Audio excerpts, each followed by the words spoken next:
Siku ya leo utaenda kujifunza, muda utoshi kwa utajifunza kwa ufupi, ila naamini utajifunza sana. Amina. Kichwa cha kitu ambacho nitaenda kukizungumzia siku ya leo kinasema safari ya kuacha kuahirisha. Amina. Watu wengi tunapanga mambo lakini hatuyafanyi. Tunapanga jambo lakini tunalipotezea. Tunaona kama vile tuna muda.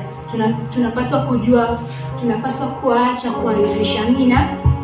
Okay. Basi kwa sababu ya muda nitaenda haraka kidogo.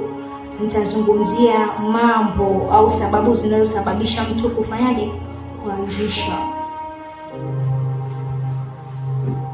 Jambo la kwanza ni hofu ya kushindwa.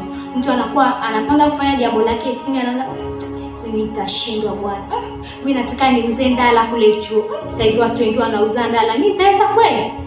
Unaweza kama ukiamua kuacha kuahirisha. Amina.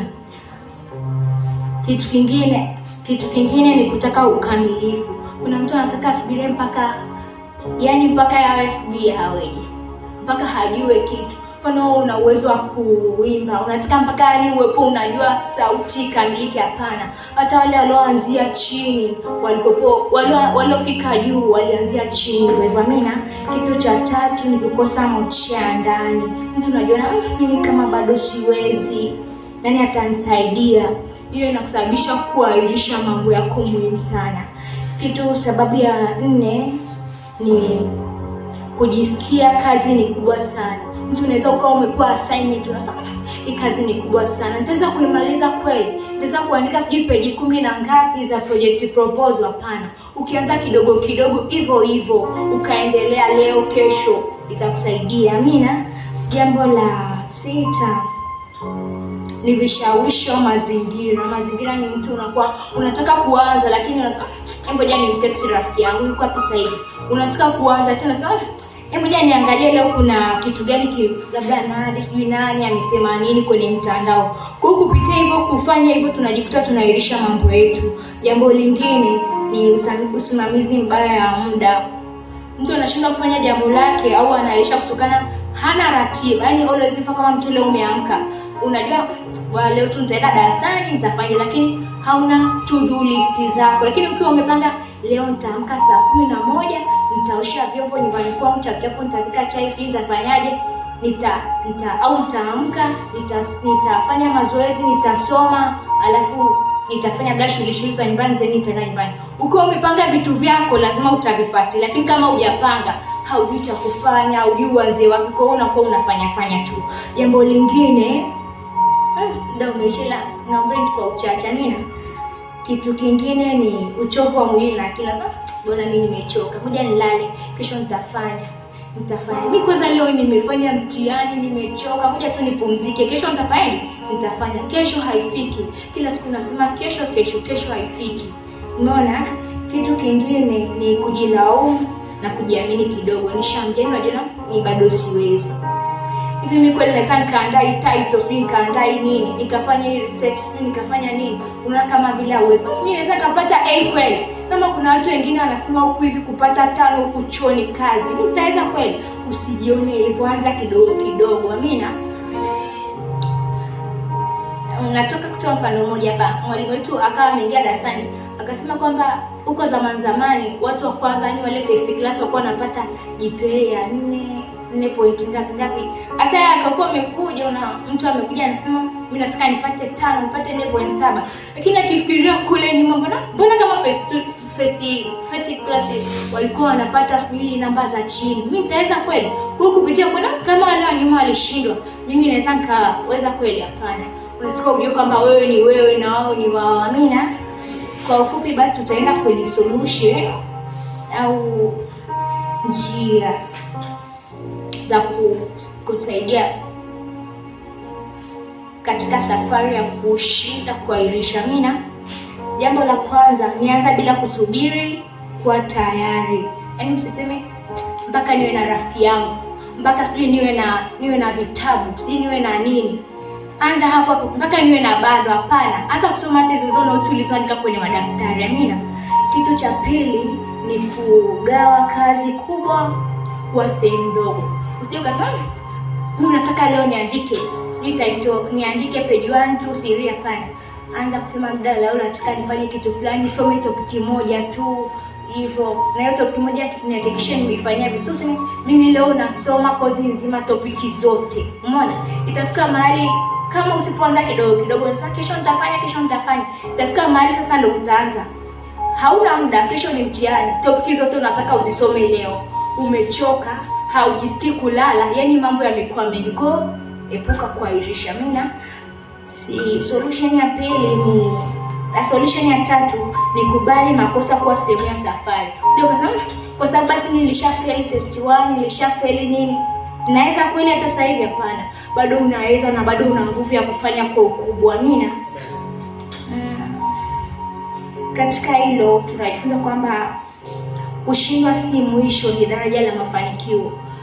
Tukiangalia kama mtu aliyotengeneza hizi taa hapa, tunaambiwa alishindwa mara 399, lakini at the end ile mara ya 1000 alikuja kufanya mpaka hizi taa zikawaka. Kwa unaona alishindwa mara nyingi, alikosema, lakini hakutaka kuacha, aliamua kufanya kila siku. Amina. Kitu kingine, jambo la 4, tengeneza ratiba sahihi na inayowezekana. Kama nilivyoambia, usije ukasema leo nitasoma topic zote sijui nini. Unaweza ukasema leo tutasoma yaani hebu fikiria kwa mfano kwa siku, kama mtu atakuwa na vipindi vingi, atakuwa na vipindi vitatu. Mara nyingi huwa ni viwili. Huko katika hivyo viwili, ambapo mimi nitasoma topic fulani, nitaifanyia maswali na nini, nitaikazania. Hebu ashumi kama kila tuseme kama una kozi 5, kila kozi labda ina subtopic 5. 5 mara 5 ni 25. 25 ni mwezi mmoja. Na una miezi sema 4 ya semester. Hebu fikiria kwa mwezi mmoja kama utakuwa umerudia. Mwezi wa pili tena ukarudia, unafikiri utakuwa wapi? Ile GPA 5 itakupita kweli? Hapana. Okay, jambo lingine ni la 5, ni punguza vishawishi. Unapokuwa unasoma, yani kama una PC unaweza ukatumia PC ukaacha simu pembeni. Kama basi utakuwa una simu una PC, kuna zile messages zinakujaga hapa juu. Hebu zimute zisije hapa juu zisikuharibie concentration, alafu tulia. Yaani sema huyu mtu nitajibu baadaye. Kwani sio lazima ujibu saa hiyo, kwa sababu hata baadaye pia unaweza ukamjibu, si ndio? Amina. Amen. Okay. Kitu kingine hapo kwenye kupunguza vishawishi pia, rafiki yako anza kwambia twende zetu sehemu fulani sijui nini. Yaani wewe jua kilichokuleta hapa. Kilichokuleta hapa ni nini, na useme mimi nataka kufanya jambo fulani kwanza. Mimi useme huyu rafiki yangu ni kweli mkujana, ni rafiki yako, mnapendana free nini na nini, mna vibe, lakini fikiria kilichokuleta hapa ni nini, na kuna wakati mtaachana. Hebu fikiria kama mkienda likizo kuna wakati ya kutafuti. Hebu fikiria je, mkikaa miaka upata kutafuta kweli? Sidhani. Okay, jambo lingine ni tumia kanuni ya dakika 5 10. Sio lazima usome saa 1 hadi saa 3 mimi nasoma, hapana. Unaweza kusema mimi nasoma zangu saa 1 hadi saa 1:30, niko siangalia simu, si SMS mimi, nimeconcentrate. Kama nimeona kitu sijakielewa, nimeenda zangu chat, nimeingia Google, nimekiangalia hivyo. Sijaangalia messages, sijaangalia nini na nini, ukaendelea. Ukajitia hicho kitu chako hivyo. Kwa hiyo yaani in short, sio lazima useme mimi nasoma masaa yote, mimi nasoma nini. Kifika muda umeshoma zako, amka. Kama unakaa nyumbani, amka enda kazunguke kule nje kwenye upepo. Labda uko pale venue, unaweza umeshasoma baada ya muda mfupi, unaweza uka meditate hata kidogo. Meditate unajua? Nadhani unajua. Okay. Una meditate kidogo nini, au kama hata kutoka nje kidogo, ukapiga pale nje ya Samora, ukaona mazingira, alafu ukarudi tena ndani. Umeona? Alafu kitu kingine, solution ni jipe zaidi ndogo baada ya kazi. Ukiona umeshindwa, leo nilikuwa nimepanga kusoma topic fulani, kajinulia hata maziwa pale Uswahilini. Umeona? Kunywa hata maziwa 500. Kuna mtu hapa anatoka amekuja hajanywa maziwa jamani. Kajinulia hata maziwa 500, jipongeze. Umeona? Kwa hiyo ujipongeze. Kitu kingine, jisemee maneno chanya. Kuna mtu mtokuwa anasema tu mimi siwezi, mimi sijui nitafanyaje. Hapana. Sema nitaanza kidogo na nitachukua hatua. Amina. Kwa hiyo umepata kufanya kitu fulani, chukua hatua, anza kidogo. Katika hicho kidogo unachoanza nacho, kuna utukufu wa Mungu. Si nasikia tu sasa Mungu anamsaidia yule anayejisaidia. Hauwezi ukaambia Mungu nikumbushe na unamchezi, lakini kama hujasoma my best, oh my God, itakuwa ni ngumu sana wewe. Yaani kwanza ni ukiingia mtani kweli umemuomba Mungu lakini bado una mashaka. Na yule mtu mwenye mashaka mwenye nia mbili, huyo Mungu atamsikiliza. Kwa hiyo unatakiwa ujitahidi. Kama nilivyoambia kichwa cha kitu nilichoambia ni safari ya kuacha kuahirisha. Kwa hiyo mfikiria leo niache kuahirisha. Unaona? Mungu abariki sana.